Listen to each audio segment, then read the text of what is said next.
إن الحمد لله نحمده ونستعينه ونستغفره ونعوذ بالله من شرور أنفسنا ومن سيئات أعمالنا من يهده الله فلا مضل له ومن يضلله فلا هادي له وأشهد أن لا إله إلا الله وحده لا شريك له وأشهد أن محمدًا عبده ورسوله صلى الله عليه وعلى آله وأصحابه وبارك وسلم أما بعد فأعوذ بالله من الشيطان الرجيم بسم الله الرحمن الرحيم فأما من ثقلت موازينه فهو في عيشة راضية وأما من خفت موازينه فأمه هاوية আল্লাহ রাব্বুল আলামিনের শানে আমরা শুকরিয়া আদায় করছি। আল্লাহ তাআলা আমাদেরকে আল্লাহ তাআলার হুকুম পালনে, আল্লাহর জিকিরে, আল্লাহর ঘরে মসজিদে আসার তৌফিক দান করেছেন। আলহামদুলিল্লাহ। আমরা সকলেই বিশ্বাস করি আখিরাত পরকাল সত্য। আল্লাহ তাআলা কিয়ামতের দিন বিচারের ব্যবস্থাপনা করবেন, বিচারের আয়োজন করবেন। আল্লাহ রাব্বুল আলামিন সেই বিচারের বিষয়ে বলেন وَنَضَعُ الْمَوَازِينَ الْقِسْطَ لِيَوْمِ الْقِيَامَةِ। আল্লাহ তাআলা বলছেন কিয়ামতের দিনে আমি আদালতের ইনসাফের ন্যায় বিচারের মাপযন্ত্র প্রতিষ্ঠা করব। আল্লাহ তাআলা ন্যায় বিচার করবেন এই মর্মে আমাদেরকে ঘোষণা করেছেন, জানিয়ে দিয়েছেন যে আল্লাহ তাআলার বিচারটা কেমন বিচার হবে। আল্লাহ রাব্বুল আলামিনের অগণিত গুণময় নামসমূহের একটি অন্যতম নাম হলো আল আদল। আল্লাহ তাআলা নিজেই ইনসাফ পরায়ণ, বা আল্লাহ তাআলা নিজেই আদালত, ইনসাফকারী, ইনসাফ।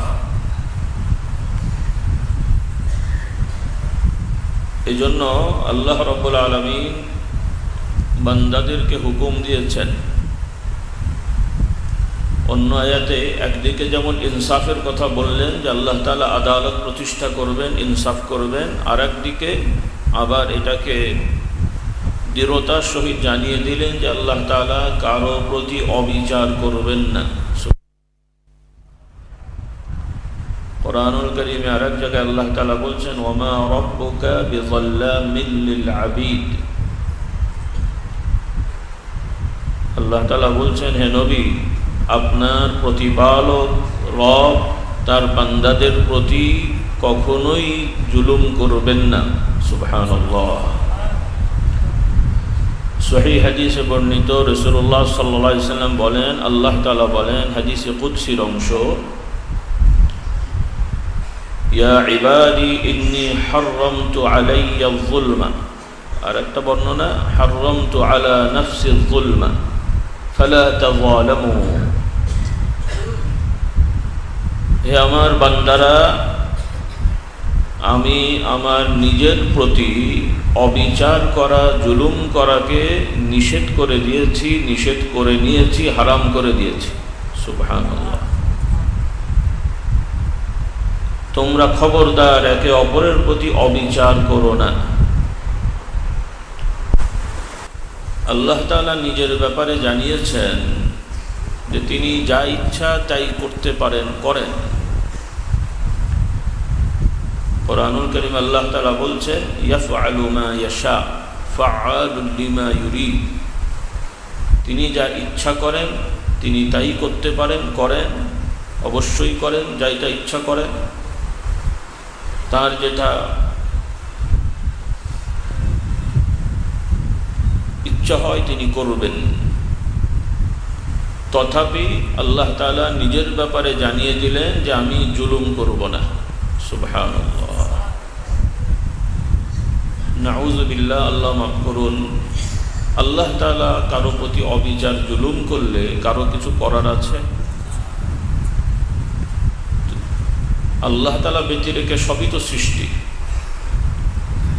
আল্লাহ তাআলা ব্যতি রেখে আল্লাহ তাআলার এই সৃষ্টি জগতের সব থেকে শক্তিশালী যে থাকবে বা আছে, সেও যদি অবিচার করে, তারও বিচারের সুযোগ দুনিয়াতেও আছে, আখিরাতে তো আছেই। হ্যাঁ, আল্লাহ তাআলার সৃষ্টিদের মধ্যে মানুষ হচ্ছে সম্মানিত, আর এই মানুষদের মধ্যে সব থেকে সম্মানিত হলেন নবী রাসূলগণ, আর নবী রাসূলগণের মধ্যে সব থেকে সম্মানিত মর্যাদাবান হচ্ছেন মুহাম্মদুর রাসূলুল্লাহ সাল্লাল্লাহু আলাইহি ওয়াসাল্লাম। আল্লাহ তাআলা রাসূলুল্লাহ সাল্লাল্লাহু আলাইহি ওয়াসাল্লামের সম্মানে মর্যাদায় অনেকগুলো আয়াত নাজিল করেছেন। সেগুলো বলতে গেলে আলাদাভাবে অনেক সময় লাগে। আল্লাহ নবী সাল্লাল্লাহু আলাইহি ওয়াসাল্লামের সম্মানের অন্যতম হলো কিয়ামতের ময়দানে আল্লাহ তাআলা আল্লাহ নবী যাতে সন্তুষ্ট হন সেইভাবে ব্যবস্থা নেবেন। সুবহানাল্লাহ। সূরাতুদ দুহা আল্লাহ তাআলা বলেছেন, ওয়ালা সাউফা ইউতিকা রাব্বুক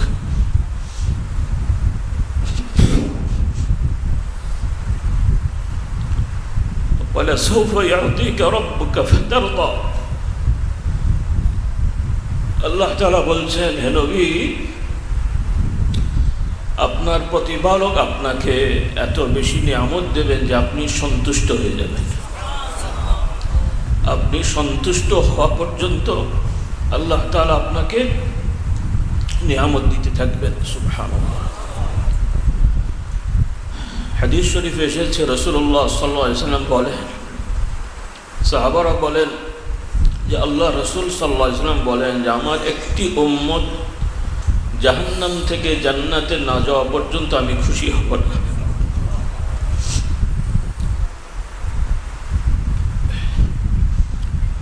আল্লাহ তাআলা আল্লাহ রাসূল সাল্লাল্লাহু আলাইহি ওয়াসাল্লামকে যে সুপারিশ করাবেন, গুলো যখন জমিন থেকে উঠবে,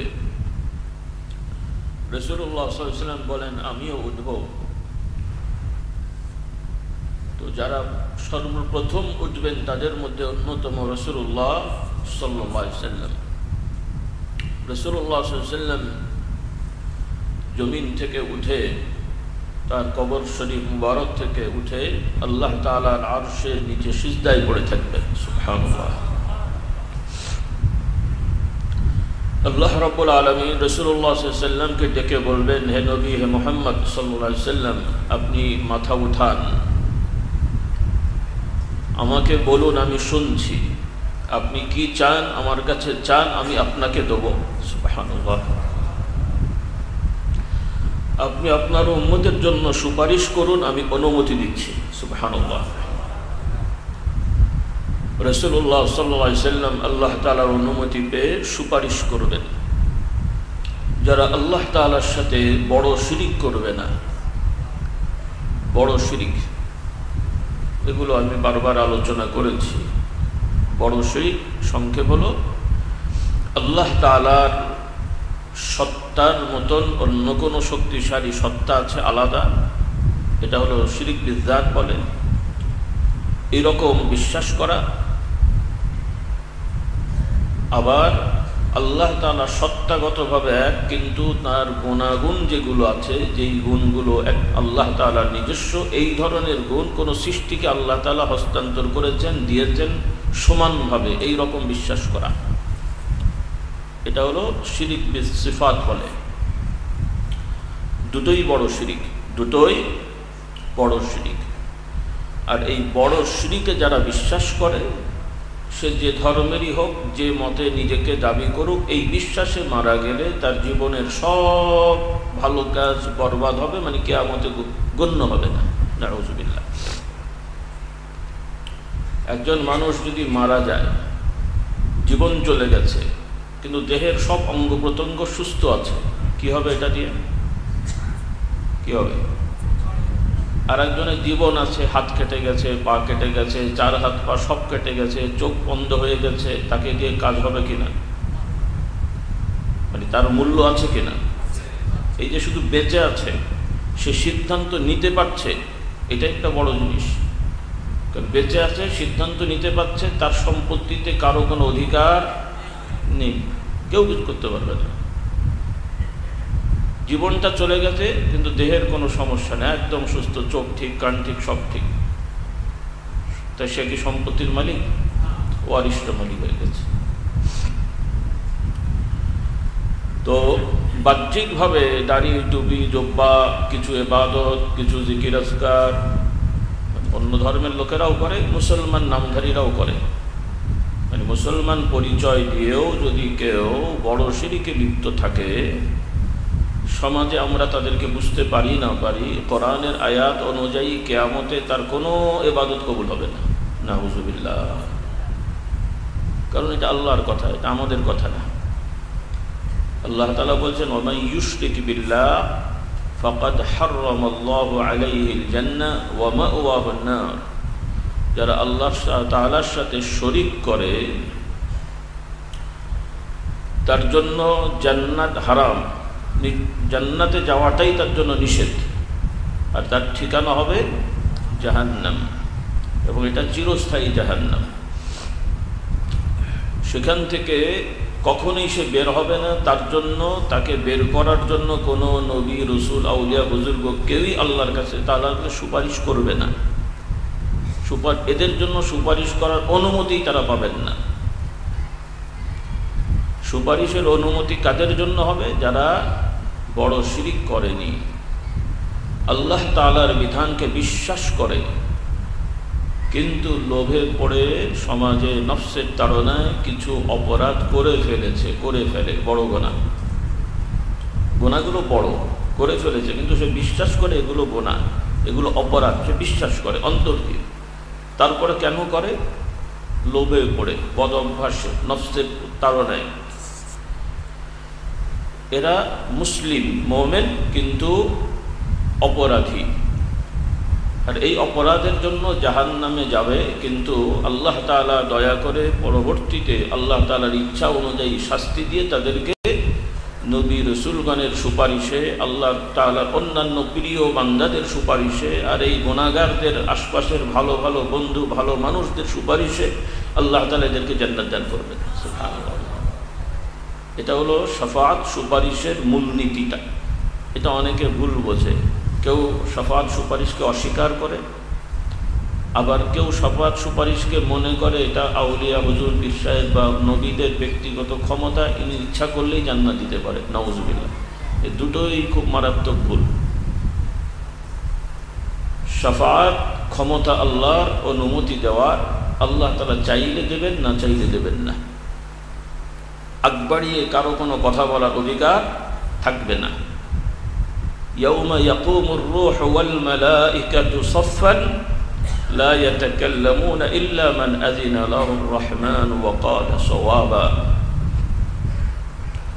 আল্লাহ তাআলা কিয়ামতের বর্ণনা দিয়ে বলছেন, সেই সময়টা এতই ভয়ের হবে যে আল্লাহ তাআলার সব সৃষ্টি তো সবসময় আল্লাহকে ভয় করে, সমীহ করে, আদব করে, কিন্তু কিয়ামতের সময় আরও এটা বেড়ে যাবে। ফেরেশতাগণ অনেক সম্মানিত, এবং সেই ফেরেশতাগণের মালাইকাদের মধ্যে জিবরাইল আলাইহিস সালাম সহ এই ধরনের অন্যতম মালাইকা ফেরেশতাগণ, তাদের সম্মান অন্যদের তুলনায় আরও বেশি। আল্লাহ তাআলা তাদের বর্ণনা দিয়ে বলছেন যে তারা সবাই কিয়ামতের দিনে আল্লাহ তাআলার সামনে দণ্ডায়মান থাকবে, দাঁড়িয়ে থাকবে, সারিবদ্ধভাবে, আদবের সহিত, ভীতগ্রস্তভাবে দাঁড়িয়ে থাকবে। ইয়াউমা ইয়াকুমুর ওয়াল মালাইকাতু সাফফান লা ইয়াতাকাল্লামুন। কেউ কোনো কথা বলার সাহস পাবে না, একদম ভীতগ্রস্ত থাকবে। ইল্লা মান আযিনা লাহুর রহমান। তবে দয়াময়, করুণাময় যাকে অনুমতি দেবেন, তারা আল্লাহ তাআলার সাথে কথা বলবেন। অনুমতি পেলে তারা কথা বলবেন। সুবহানাল্লাহ। তারা কথা বলার অনুমতিও চাইতে পারবেন না, চাওয়ার এই সাহসও হবে না। আল্লাহ তাআলা অনুমতি দেবেন যে তোমরা বলো, কি বলবে। সুবহানাল্লাহ। মালিক ইয়াউমিদ্দিন, বিচার দিনের মালিক কে? আল্লাহ। আর বর্তমান জগতেরও প্রতিপালককে রব্বুল আলামিন, তিনি মালিকি ইয়াউমিদ্দিন, ও তিনি। কাজেই যারা মনে করে আল্লাহ তাআলার কিছু প্রিয় বান্দারা স্বাধীনভাবে জগৎ চালায়, অন্য ধর্মের লোকেরা তো বলেই, মুসলিম নামধারীরাও কিছু কিছু আউলিয়া বুজুর্গদের ব্যাপারে তাদের ধারণা যে ইনারা জগৎ চালায়। নাউযুবিল্লাহ।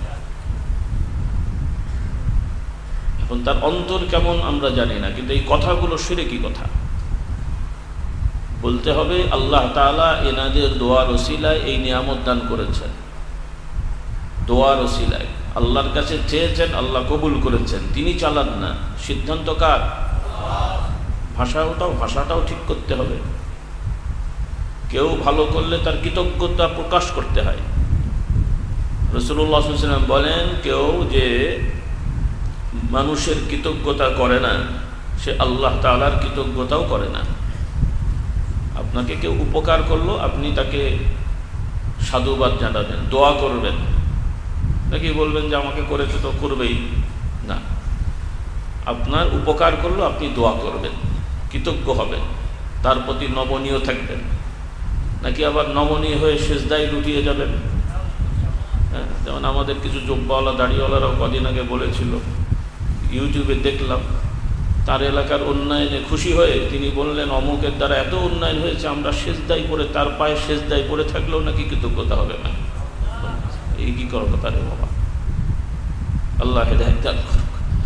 হয়তো আশা করি বুক ফুসকে বলে গেছে, আর না হলে তওবা করা উচিত, বা করেছে হয়তো বা। কি ধরনের কথাবার্তা! আল্লাহু আকবার। আল্লাহর নবীর থেকেও বড় নিয়ামত তো আর কেউ আমাদের কাছে আনে নাই। রাসূলুল্লাহ সাল্লাল্লাহু আলাইহি ওয়াসাল্লাম, তিনি আমাদের জন্য সব থেকে বড় করুণা, দয়া, রাহমাতুল লিল আলামিন। কারণ তার এই যে দয়া তিনি নিয়ে এসেছেন, এটাই আমাদের সফলতার মাপকাঠি। কারণ তার হেদায়েতে হেদায়েত প্রাপ্ত না হলে জীবনের মূল্য আছে না? দুনিয়ার জীবনের মূল্য থাকবে না, আখিরাতের মূল্য হবে। আল্লাহ তাআলা আমাদেরকে বুঝদান করুন। তো আল্লাহ রাব্বুল আলামিন এই বিষয়গুলো আমাদের শিক্ষা দিয়েছেন। তো রাসূলুল্লাহ সাল্লাল্লাহু আলাইহি ওয়াসাল্লাম সুপারিশ করবেন, গুনাহগারদের জন্য সুপারিশ করবেন, যারা কাফের না, মুশরিক না, মুসলিম নাম নিয়েও শিরক করে না, বড় শিরক করে না, মুসলিম নাম নিয়েও কুফর করে না। মুসলমান নাম নিয়েও যদি কেউ বড় শিরকে লিপ্ত থাকে, বড় কুফরে লিপ্ত থাকে, তাহলে তারা সমাজে হয়তো পরিচয়ের দিক থেকে অনেক সময় মুসলিম থেকে যায়, কিন্তু কিয়ামতে তারা মুসলমানদের দলভুক্ত হবে না। এটা খুব ভালো করে আমাদেরকে মনে রাখতে হবে। বাপদাদা মুসলিম ছিল, আমি দাবি করলাম, মসজিদে গেলাম, মানে একদম মুসলমান হয়েই গেলাম না। আশা থাকবে যে আমি মুসলমান, কিন্তু সতর্ক থাকতে হবে কখন যে কোন মুহূর্তে শয়তান আমাকে ওয়াসওয়াসা দিয়ে ঈমান ধ্বংস করে দেবে, সেটা আপনি আমি অনেক সময় বুঝতেও পারবো না। নাউযুবিল্লাহ। আল্লাহ তাআলা বলছেন, আন তাহবাতা আ'মালুকুম ওয়া আনতুম লা তাশউরুন। রাসূলুল্লাহ সাল্লাল্লাহু আলাইহি ওয়াসাল্লামের ব্যাপারে আদব শিক্ষা দিতে যে আল্লাহ রাসূল সাল্লাল্লাহু আলাইহি ওয়াসাল্লামের সাহাবায়ে কেরামদেরকে আল্লাহ তাআলা বলছেন যে তোমরা রাসূলুল্লাহ সাল্লাল্লাহু আলাইহি ওয়াসাল্লামের সাথে কথাবার্তায় কখনোই, কাজকর্ম তো নাই, সিদ্ধান্ত তো নাই, কিন্তু কথাবার্তাতেও এমনভাবে বলো না যে রাসূলুল্লাহ কষ্ট পান, তাতে করে বেয়াদবি হবে। আর আল্লাহর নবী কষ্ট পেয়ে তার অন্তরে যদি তোমাদের জন্য একটু ব্যথা থাকে, তোমাদের আমল বরবাদ হয়ে যাবে। নাউযুবিল্লাহ।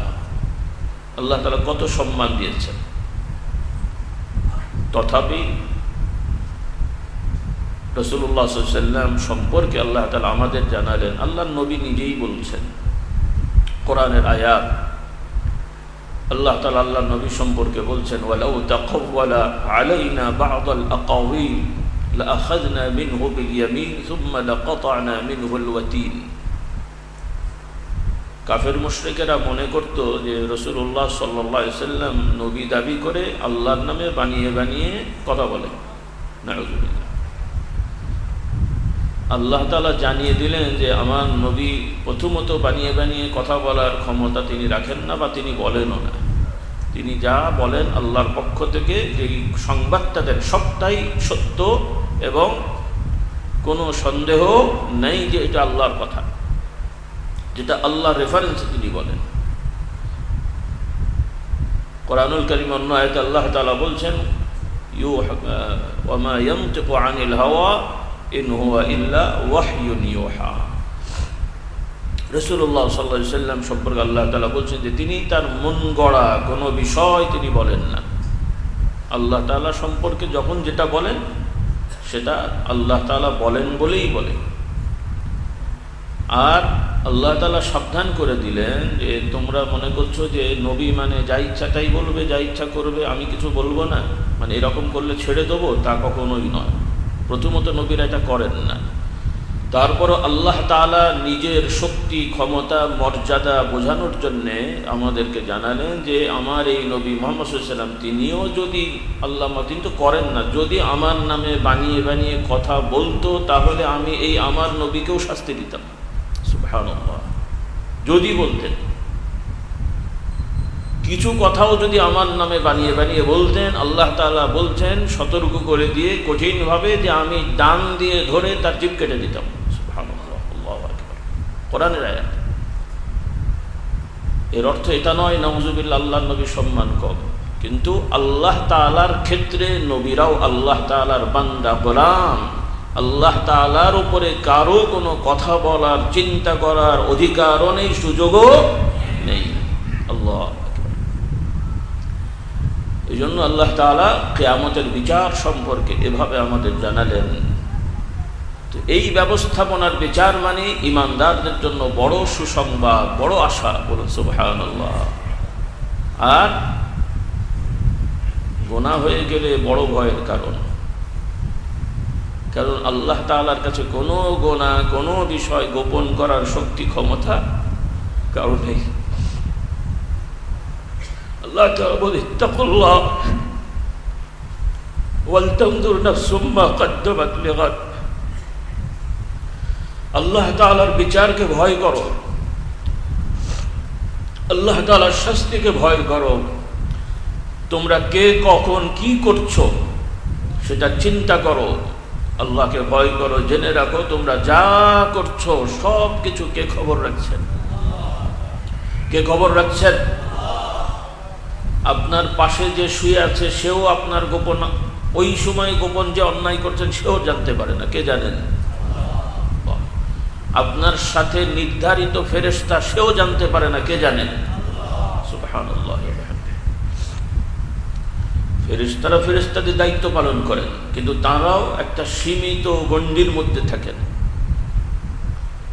ফেরেশতারা আমাদের সাথে থেকেও অনেক জিনিস জানেন না, কিন্তু কে জানেন? আল্লাহ। ওয়া হুয়া মাআকুম আইনামা কুনতুম ওয়া নাহনু আকরাবু ইলাইহি মিন হাবলিল ওয়ারিদ। এই বিশ্বাসগুলো, অনুভূতিগুলো সবসময় চাঙা থাকার জন্যই এই মুরাকাবার চিন্তাগুলো করা। মুরাকাবার হাদিসে আছে তাফাক্কুর, শব্দগুলো পরিভাষা অনেক সময় হয়তো আলাদাভাবে হয়ে গেছে। এলেমের মজলিস আমরা এখন মাদ্রাসা বলি, কোরআন শরীফ, হাদিস শরীফে কোথাও মাদ্রাসা শব্দটা এই অর্থে নাই। এই যে আমরা এসেছি নামাজ আদায় করতে এসেছি, এই শব্দটা কোরআনে নাই। তার মানে কি আমরা যে কাজটা করছি এটা নাই? হ্যাঁ, এখন যে আমরা বসেছি কি কাজের জন্য এসেছি? কোরআনে তো নাই। এটা কি আছে কোরআনে? এই শব্দটা নেই, কিন্তু এই কাজটা আছে। এই কাজটাকেই আরবিতে সালাত বলে, উর্দু ফার্সিতে এই সালাতের অনুবাদ করতে যে নামাজ হয়ে গেছে। আবার আমাদের এই সালাত ছাড়াও কাফের মুশরিকদেরও সালাত আছে, সেটাও আরবিতে সালাত বলে, কিন্তু ওদের সালাত আমাদের সালাত একরকম না। তো ওই রকম ইহুদি, অন্য ধর্মের, সনাতন ধর্ম অবলম্বীদের, অন্য ভাষাভাষীরা তাদের প্রার্থনাকে নামাজ বলে। তো তাদের নামাজ আমাদের নামাজ এক না। তো ওইটা হলো, আর বাংলায় ধ্যান বলে।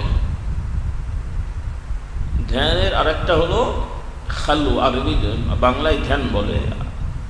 আর ধ্যানের বৈশিষ্ট্য হলো যে একাকিত্বতা এবং একাকী অবস্থান করা।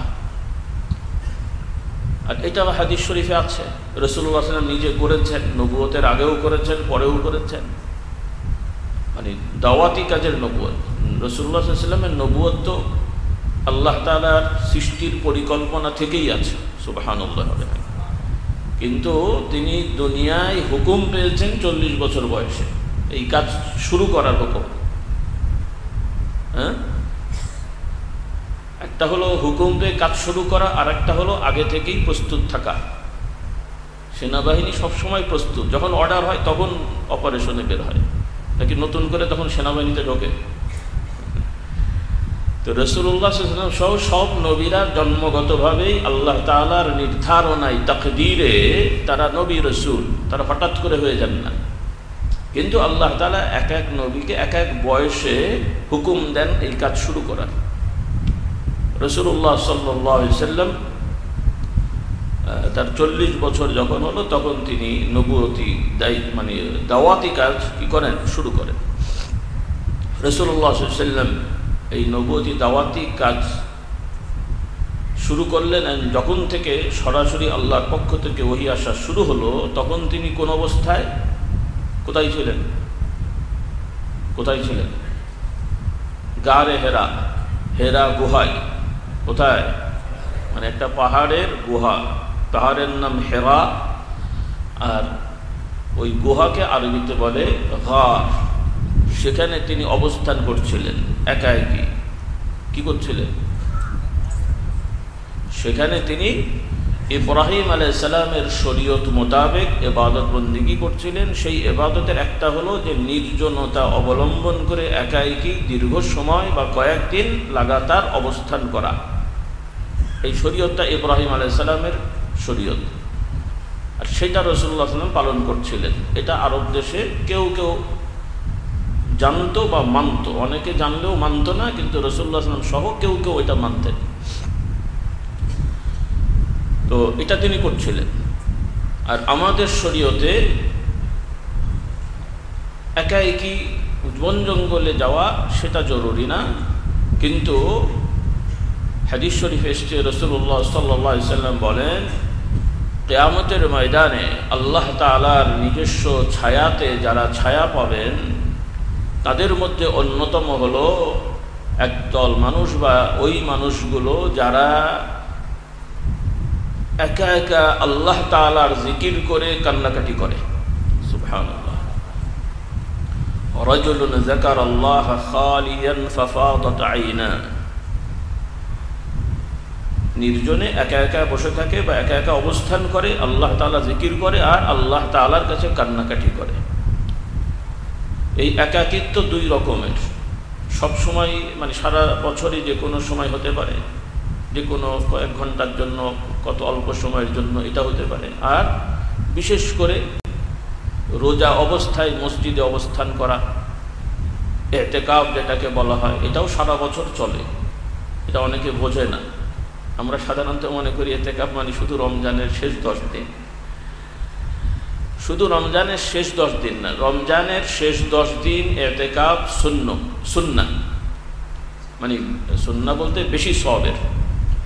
রমজানের শেষ 10 দিনের ইতিকাফ বেশি সওয়াবের। আর রমজানের এই 30 দিনের যে কোনো দিন ইতিকাফ করা সুন্নাত, অন্য মাসের তুলনায় সওয়াব বেশি। আর সারা বছরই যে কোনো সময় কেউ যদি নিয়ত করে একদিন রোজা রেখে মসজিদে অবস্থান করে, যে আজকে বৃহস্পতিবার, আমি বুধবার দিবাগত রাতে সেহরি খেয়ে বৃহস্পতিবার রোজা রাখছি, বুধবার মাগরিবের আগে মসজিদে চলে গেলেন, এরপরে বুধবার মাগরিব থেকে মসজিদে অবস্থান করে সারা রাত থাকলেন, জিকির আজকার, কোরআন তেলাওয়াত, ঘুমালেন। জেগে থাকা জরুরি না, ঘুমালেন, জিকির আজকার করলেন, সেহরি খেলেন, বৃহস্পতিবার রোজা রাখলেন, এরপরে মাগরিবের সময় ইফতার করে বের হলেন, এটাও সওয়াবের কাজ। এটা একদিন হতে পারে, দুই, মানে বৃহস্পতিবার জাস্ট আমি একটা উদাহরণ দিলাম আর কি। সেটা যে কোনো দিন হতে পারে, সোমবার, মানে সারা সপ্তাহই হতে পারে। এটাও কিন্তু নফল ইবাদত। অনেকে হয়তো নতুন শুনলেন, কেউ কেউ হয়তো বা, আর অনেকেই মাশাআল্লাহ জানেন। কাজেই ইতিকাফ মানে শুধু রমজানেই করতে হবে তা না।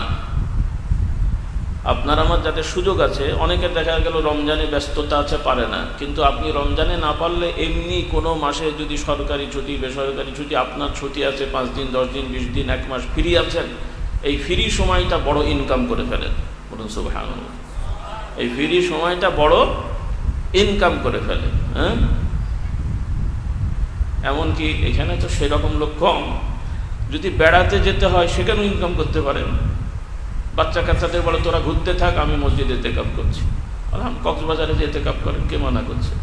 সেন্ট মার্টিনে যে এতেকাফ করেন 3 দিন, কি বলে আরেকটা কি জায়গা পাহাড়ের উপরে সাজেক, ওখানে যে এতেকাফ করেন, 1 কাজে 2 কাজ 3 কাজ হয়ে যাবে, 3 in 1 নাকি? আলহামদুলিল্লাহ।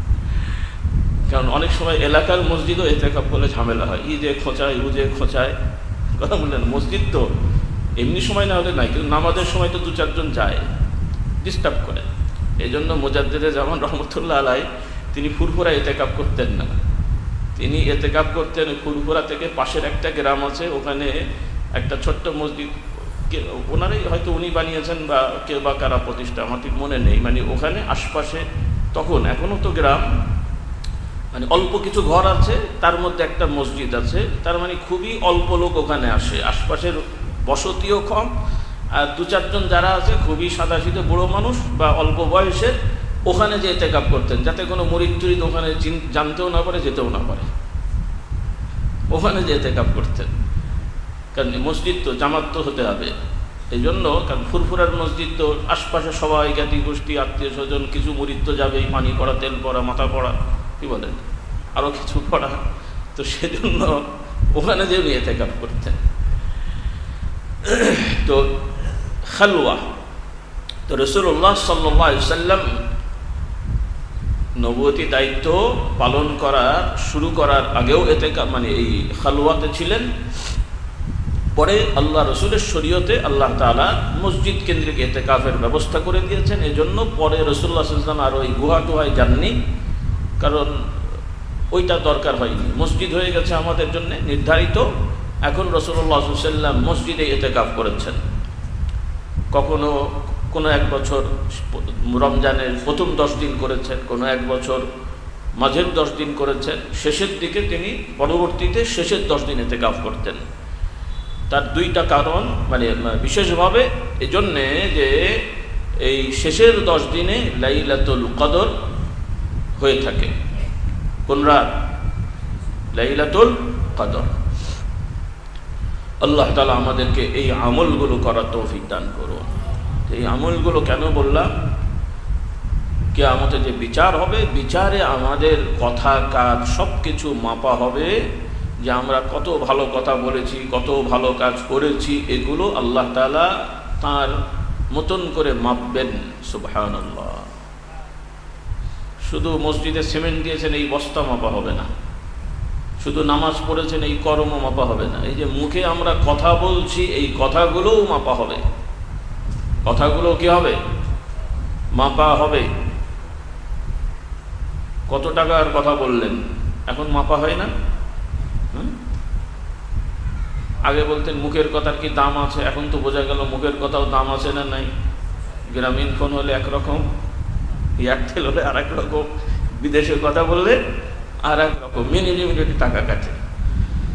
এই মুখের কথাও গাল দিলেও যায়, মোবাইলে আলহামদুলিল্লাহ মানে ভাই আসসালামু আলাইকুম বললেও হবে, আর 14 গোষ্ঠী তুলে গাল দিলেও কি টাকা কাটবে না? কাটবে না। নাকি সালামু আলাইকুম দিলে কাটবে আর গাল দিলে কাটবে না? হ্যাঁ। তাহলে সুবহানাল্লাহ, আলহামদুলিল্লাহ, আল্লাহু আকবার, সালাম দিলে ভালো কথা বললেও যেমন কিয়ামতে সওয়াব হবে, খারাপ কথা বললেও ছোট হোক আর বড় হোক। আল্লাহু আকবার। এটাই ভয়ের বিষয়, এটাই ভয়ের বিষয়। আনন্দের বিষয় হলো যে আমাদের ছোটগুলো আল্লাহ তাআলা গ্রহণ করবেন। সুবহানাল্লাহ বলেন, এটা হলো বড় আনন্দের ব্যাপার। কিন্তু ভয়ের ব্যাপার হলো খারাপ হলেও তো ধরা পড়বো। فمن يعمل مثقال ذرة خيرا يرى ومن يعمل مثقال ذرة شرا يرى। অনু, এই যে এটা কি মানে, কি বিদ্যুৎ কেন্দ্র? পরমাণু। পরমাণু, অনু অনু অনু একদম। হ্যাঁ, এই পরমাণুরও পরমাণু পরিমাণ ভালো করলেও আল্লাহ তাআলা জানেন, এবং কিয়ামতে ওইটাও মাপ দেওয়া হবে। আর পরমাণু থেকে অণু পরিমাণ খারাপ করলেও সেটাও ধরা পড়বে। যাররা, আর এখানে বাংলায় আমরা পরমাণু বলব, আর আরবিতে এই পরমাণু কেন্দ্রিক যে বোম টোম আছে বানায়, এটা নাই, আমি বানাচ্ছি না, আবার গোয়েন্দা বাহিনী মনে হুজুর বানাচ্ছে না। আমার পাশেই আছে, আবার বলেন না যে কয়দিন পরে যে হুজুরের সাথে জড়িত এখানে বোম বানাচ্ছে, মিসাইল টিসাইল, ইসরায়েল বলবে হয়তো কয়দিন পরে, আল্লাহ মাফ করুন। যাই হোক, তো আরবিতে এটাকে কোন বলা কি বলে, জুররিয়া বলে আর কি, মানে ইয়ে বোমা আর কি বলে, পরমাণু বোমা। তো এই শব্দ থেকে তারা নিয়েছে, মানে এটার একদম ক্ষুদ্র থেকে ক্ষুদ্র অংশ, ক্ষুদ্রতম জিনিস ভালো হলেও আল্লাহ তাআলা আমাদেরকে দেখাবেন। হ্যাঁ, ফেরেশতারাও লিখে রাখছে এই ধরনের জিনিস, ফেরেশতারাও জানতে পারে, কিন্তু সব না, কিন্তু কি নয়, সব না। সুবহানাল্লাহ। আল্লাহ তাআলা বান্দার সাথে কথা বলবেন কিয়ামতে, বান্দাকে ডাকবেন, ডেকে কথা বলবেন, এই বান্দা তুই এই কাজগুলো করেছিলি না অমুক অমুক সময়, অমুক অমুক সময়। বান্দা তো জানে আল্লাহ সব জানে, কিন্তু তারপর আল্লাহ বলছেন ও তো জানছেই আল্লাহ সব জানে, সে স্বীকারও করবে। আর যখন আল্লাহ তাআলার পক্ষ থেকে তাকে বলা হবে এই করেছিলি না, এই বলেছিলি না, ও তখন চিন্তা করবে যে আমার তো আর শেষ না, যাতে আর কোনো পথ নেই, সবই তো ফাঁস হয়ে গেছে। কে কত বড় হুজুর, পীর সাহেব, দরবেশ, টুপি সাহেব, কোথায় কি করলাম, হ্যাঁ, সব অফিসার খুবই গোপনীয়তার সহিত দুর্নীতি করিয়াছি, তাও ধরা পড়িবে। হ্যাঁ, কেউ জানুক না জানুক, কে জানেন? আল্লাহু আকবার। কাজেই সে তখন মনে করবে যে যা, আমার আর বাঁচার কোনো রাস্তা নেই, বাঁচার কোনো রাস্তা নেই, মানে তার অনুভূতি এটা হবে।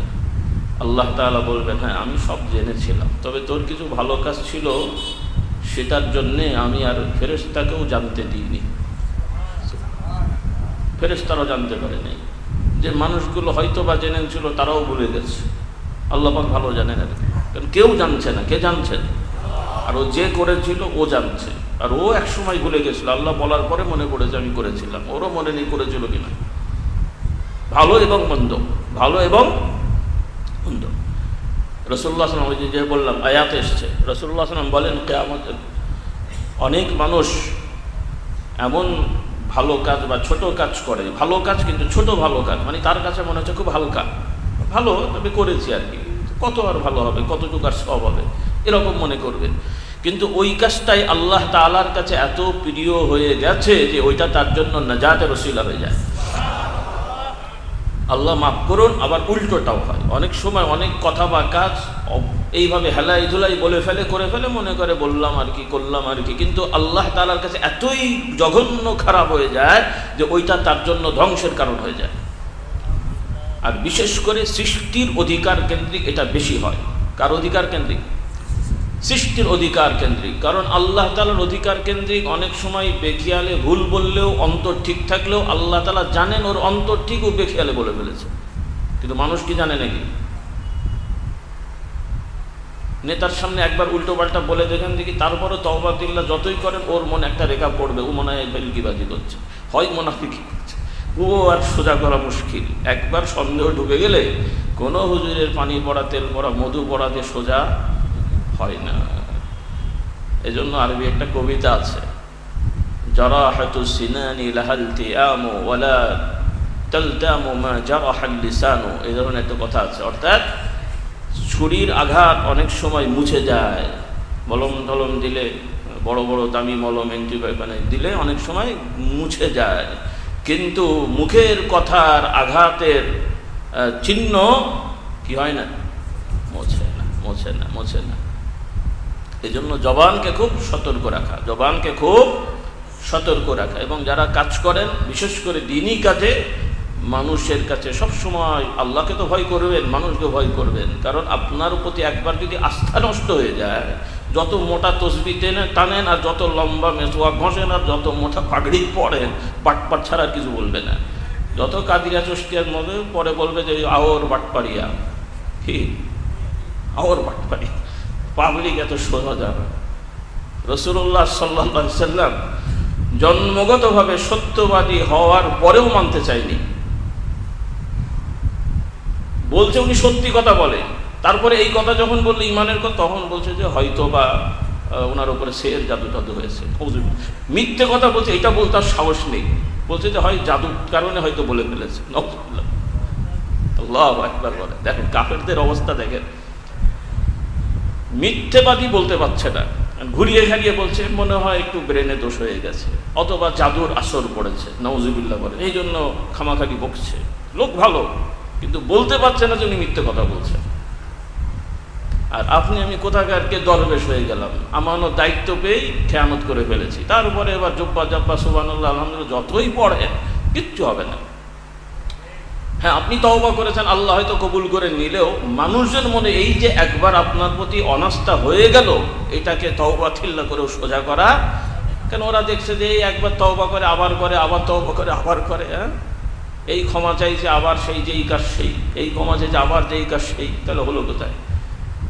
আল্লাহর জন্যই সব হবে, কিন্তু মানুষের ব্যাপারেও সতর্ক হতে হবে, কেউ যেন আমাদের অবস্থান আমরা জ্ঞানত নষ্ট না করি। বিশেষ করে দাওয়াতি কাজে, বিশেষ করে দাওয়াতি কাজে। আর এটা আমানত। আল্লাহ তাআলা যদি কাউকে নেয়ামত দেন যে আপনি গেলে কিছু লোক আসে বসে শুনে, শয়তান তখন এটাকে আমানতকে আপনার খেয়ানত করানোর জন্য আপনার মধ্যে তখন ওয়াসওয়াসা দেবে। তখন আপনি মনে করবেন এটা একটা সুযোগ পেয়ে গেলাম আর কি, এই সুযোগে একটু গোল দিয়ে ফেলি। গোল আর হবে না, মাথার মধ্যে যে পড়বে, মাথা গোল হয়ে যাবে, আসল গোল হবে না। আল্লাহ তাআলা আমাদের হেদায়েত দান করুন। তো যাই হোক, এই জন্য আমরা চেষ্টা করব, বিশেষ করে যারা আমাদের মোবাল্লিগিন ভাইরা আছেন, সবাই সবাই সবাই ছাত্র ভাইরা, তোমরা ইতিকাফ করো। কেউ কেউ আবার বোঝাবে এই যুবক বয়স এগুলো করতে নেই, মাথার দোষ হয়ে যাবে। হ্যাঁ, আপনাদের তরিকায় গেলে মাথার দোষ হবে, নবীর তরিকায় না। কারণ আবার ওই কিছু হুজুরদের তরিকা আছে, ওই তরিকাতে এমনি ভালো মানুষই পাগল হয়ে যাবে, ওই তরিকা না। নবীর তরিকায় আমার ছাত্র ভাইয়েরাও যদি ইতিকাফ করেন সওয়াবও হবে। আবার ওই সময় যদি বিশেষ করে মাদ্রাসার ছাত্র কেতাবাদি নিয়ে যাও, তাহলে ওই সময় পড়াশোনা করলেও তুমি অগ্রসর হবে, কারণ ডিস্টার্বনেস নেই, নিরিবিলি পড়বে। বিশেষ করে তাফসিরের কেতাব, অঙ্ক ইংরেজি নিয়ে যাওয়াটা উচিত হবে না। অঙ্ক ইংরেজি আবার মসজিদে নিয়ে ইতিকাফ করতে যেও না, এটা উচিত হবে না, এটা জাগতিক ব্যাপার।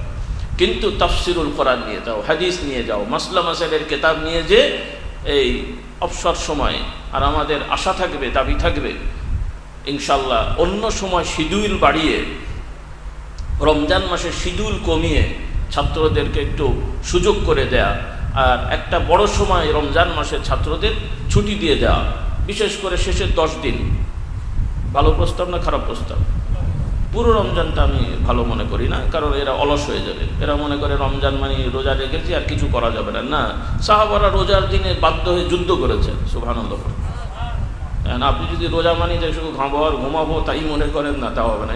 তবে খাটনিটা কমিয়ে দেন, খাটনিটা কমিয়ে দেন, 8 ঘন্টার জায়গায় 6 ঘন্টা করে দেন। ছাত্রদের ক্লাস 8টার জায়গায় 4টা 5টা করে দেন। শিডিউল একটু মানে ক্লাস 8টা থাকলেও শিডিউল কমিয়ে দেন, 20 মিনিট 25 মিনিট জাস্ট টাচে থাকুক। হ্যাঁ, আর শেষের 10 দিন উৎসাহিত করেন। 10 দিনের সাথে 5 দিন ছাত্রদের ছুটি দিয়ে দেন। এই সময় ছাত্ররা যারা চায় SSC, HSC, degree, honours, master, তবে মাদ্রাসার তো ছেলেদের দরকার নেই, ওনারা তো কামেল পাস, ওনার তো দরকার নেই নাকি? আল্লাহ হেদায়েত দান করুন, আল্লাহ হেদায়েত দান করুন। কওমি আলিয়া সবাইকে বলছি, ছাত্রদেরকে আমি তো আগেও বলে, কালকেও বলেছি, উৎসাহিত করে, আইন করে না। আইন করে নফল ইবাদত হয় না, আর হলেও ওইটা কবুল হয় না, কারণ অনেকের ইচ্ছার বাইরে আপনি নামাজ পড়ালেন, ওইটা তার গুনাহ হবে। উৎসাহিত করে, কি করে? উৎসাহিত করে। কিছু লোকটোক দেখালে ছেলেরা যদি মনে করে যে এখানে ইতিকাফ করলে প্রতিদিন তেহেরি পাওয়া যাবে, বিরিয়ানি পাওয়া যাবে, দেখবেন এমনি বসে থাকবে। হ্যাঁ, কি বলে? আল্লাহ বরকত দান করুন। সিস্টেম করা হোক ইনশাআল্লাহ, ওর খাওয়ার লোভে যাবে, পরে তওবাতুল্লাহ করে সোজা হয়ে যাবে ইনশাআল্লাহ। হোক না? হ্যাঁ, আল্লাহ হেদায়েত দান করুন, বলুন আল্লাহুম্মা আমিন। তো আলহামদুলিল্লাহ আমার এলাকাবাসী আছেন। আর একটা বিষয় একটু শেষ বলে যাই, সেটা হলো আমাদের কাছে কিছু খবর আসছে। এমনি তো অশ্লীলতা বেড়ে যাচ্ছে, বিশেষ করে আপনারা তো এখন কোনদিন আবার স্বাধীনভাবে আলাদা রাষ্ট্র না হয়ে যায় পাচ্ছি, আমি সেটাই চিন্তা করছি। কি বল? হ্যাঁ, এমনিতে এক এলাকা রাশিয়া হয়ে গেছে, আর একটা কি জার্মান হবে নাকি আমেরিকা হবে। তো এই রাশিয়ার হওয়ার কারণে শুধু রাশিয়া না, এখানে অন্যান্য দেশেরও আছে, ওরা একটু বেশি থাকার কারণে ওদের নামে হয়ে গেছে আর কি। তো বিলেতি সব আশপাশে থাকার কারণে আপনার ওই পাশে গেলে একটু বিলেতি ফ্লেভার আসে, আর ফ্লেভারের সাথে সাথে সামাজিকভাবেও কিছু অবক্ষয় আমাদের কানে আসছে। সেটা হলো আমাদের কিছু যুবকেরা, বা শুধু যুবকদের দোষ দিয়ে লাভ নেই, বড়োরা কম যায় না রে বাবা, খুঁজলে দেখা যায় এগুলো আছে এর মধ্যে। তো বিভিন্ন ছেলে মেয়েরা, পুরুষ নারীরা অশ্লীলতায় জড়িয়ে যাচ্ছে, বলুন নাউজুবিল্লাহ। আর ভাষা আমি আর ব্যবহার করতে চাচ্ছি না। আর সেই অশ্লীলতাকে আবার বৈধতা দেওয়ার জন্য প্রচলিত আইনের আশ্রয় নিয়ে বা আইনের দোহাই দিয়ে কন্ট্যাক্ট ম্যারেজ, এই ধরনের একটা ধান্দাবাজি শয়তানি শুরু হয়েছে। এমনি তো শয়তানি করছেও এটাকে আইনত বৈধতা দেওয়ার জন্য ওই ধরনের কিছু পেপারস করা হচ্ছে। আর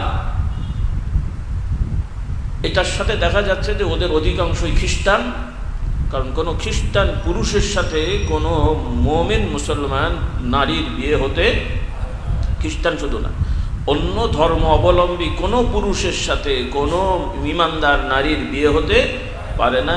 স্থায়ী বিয়েও হওয়ার সুযোগ নেই। কন্ট্যাক্ট ম্যারেজ তো ইসলামে নাই। কন্ট্যাক্ট ম্যারেজ বা বাংলায় কি বলে এটাকে, এটাই বাংলা এখন, বাংলা বললে আর কেউ বুঝবে না।